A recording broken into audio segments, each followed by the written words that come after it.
most gifted court singers. Now, let us all turn our countenances towards the grand entrance, for the Queen and her court have arrived.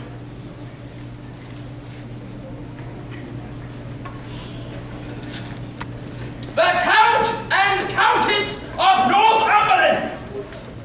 Though old and frail, the Count has managed to attend tonight's festivities, as has his young and vivacious wife. His lack of youth doesn't seem to inhibit him from giving up with his much younger counterpart, or prohibit their yet unconfirmed plotting to overthrow the kingdom. Rumors have it they have made it a point to attend, if only to choose the future decor of the castle. The Lord and Lady of Suffolk. These two lovebirds are truly the ideal match.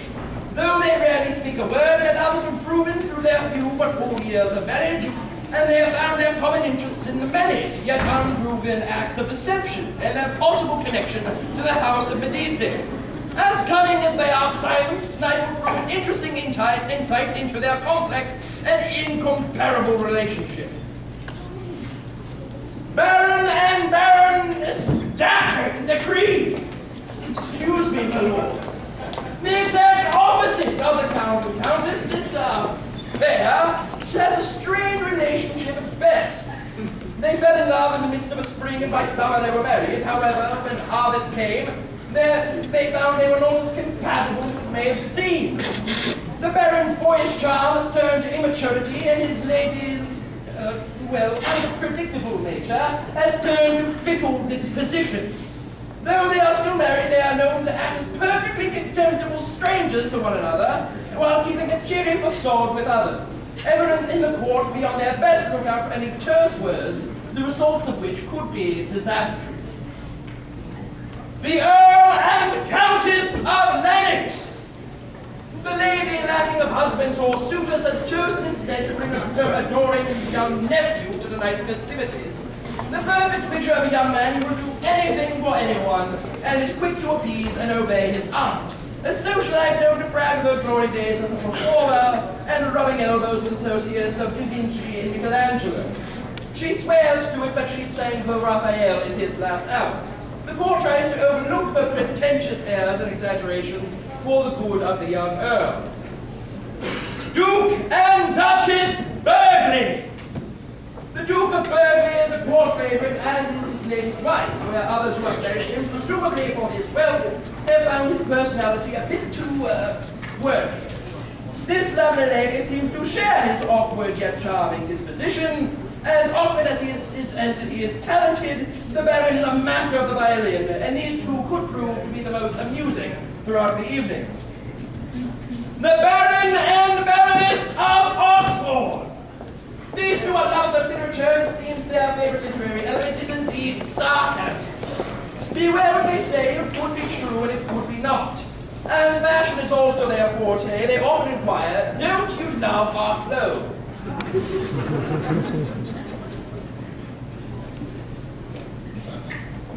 The Lord and Lady of...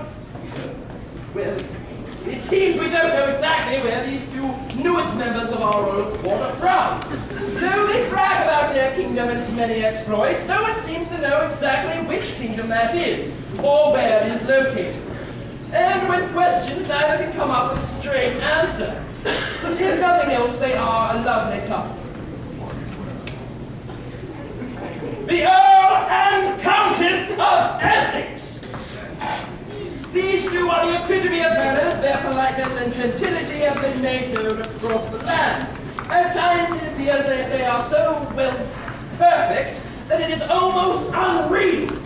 We expect nothing shy of pure flawlessness from these two this evening.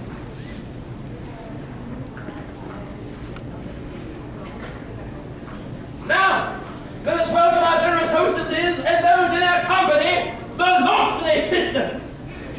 Clea Locksley is accompanied tonight by the Locksleys' jovial and outgoing cousin, Baron de Barreau. As outgoing as he is handsome, he proves to be an essential part of each festive event in the Locksleys' grove. Lily Locksley is accompanied by one of her many adoring suitors, Sir Thorold, who, though shy, no doubt has plans in thwarting the young Locksley sisters. Though they come with separate escorts, it is doubtful you will be seeing these two powerhouse sisters apart for very long this evening. They are as inseparable as they are social, to the dismay of poor Sir Thorough, who is led to believe that tonight was his chance with Lily Loxley. Don't fret, he is sure to find some other young lady with which to chase. Honored guests in this great hall, stand in big welcome, one and all, to our noble queen, both good and true, Her Royal Highness, Queen Elizabeth.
La la la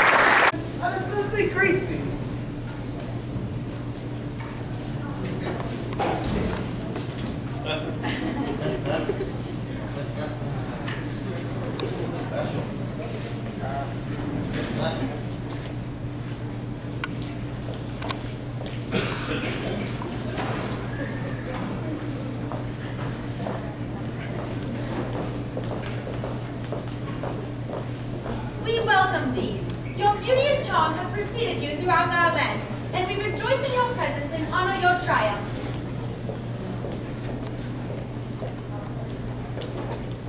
We company, Sir and Lady Wyville of Whitehall Castle, and Lady and Sir Basham of Whitehall Castle. Rise, let us welcome these.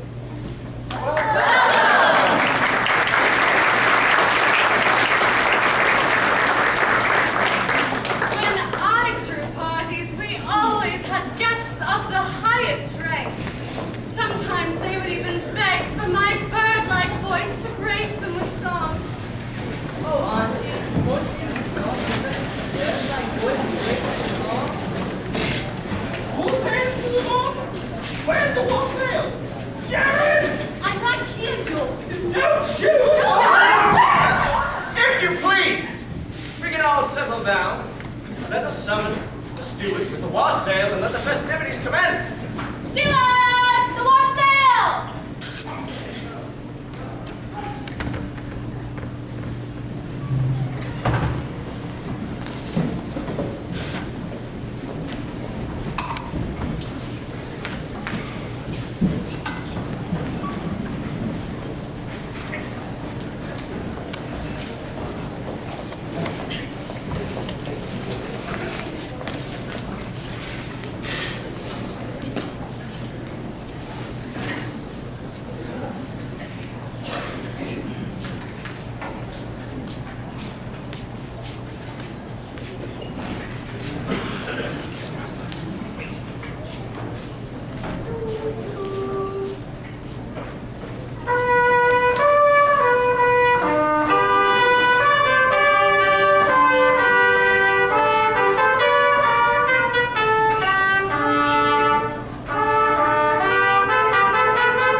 Wassail, wassail, all over the town.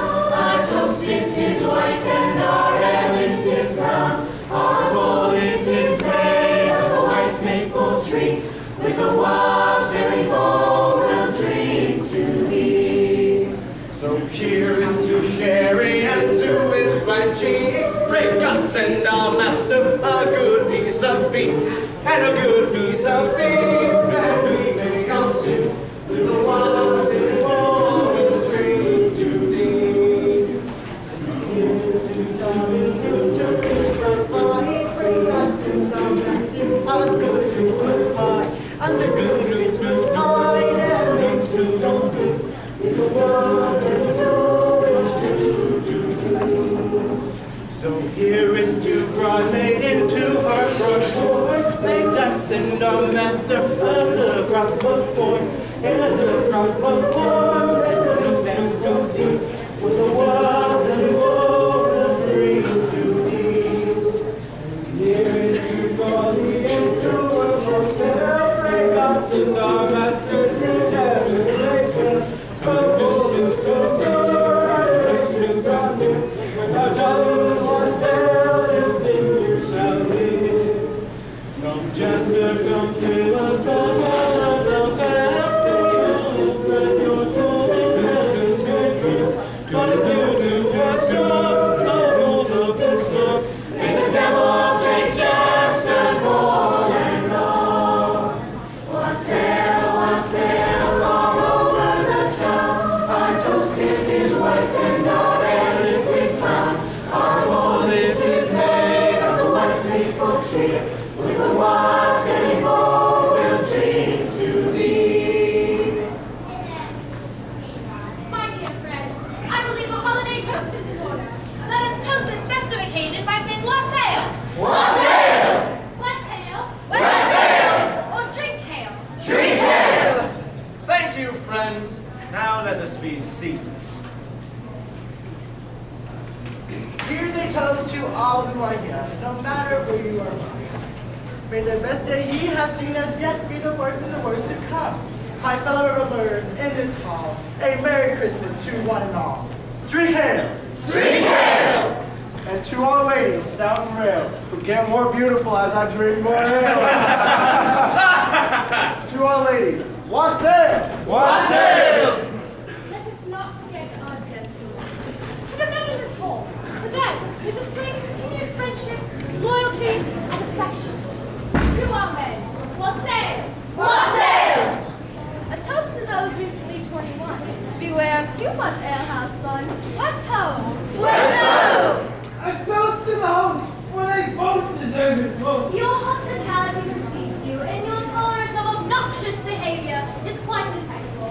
To the lovely Locksley ladies, wassail! Wassail!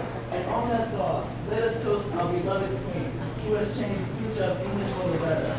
To her, our hope, our rose, and our love. Wassail! Wassail! But let us not forget our brave and battle men, who've given so much of themselves to serve our country, which would not stand as it does without their courage. Do we have any veterans or members of the armed forces? If so, please stand and receive our thanks.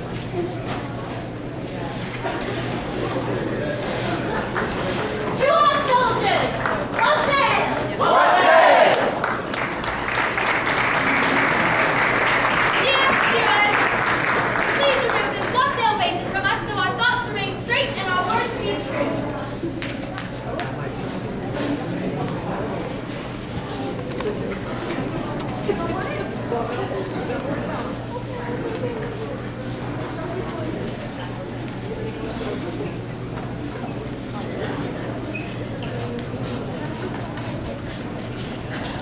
Dear friends, before we eat, we must thank our God for friends and customers here. So once we gather in our homes as a holiday hour. All gathered here, please bow my heads to ask dear God to bless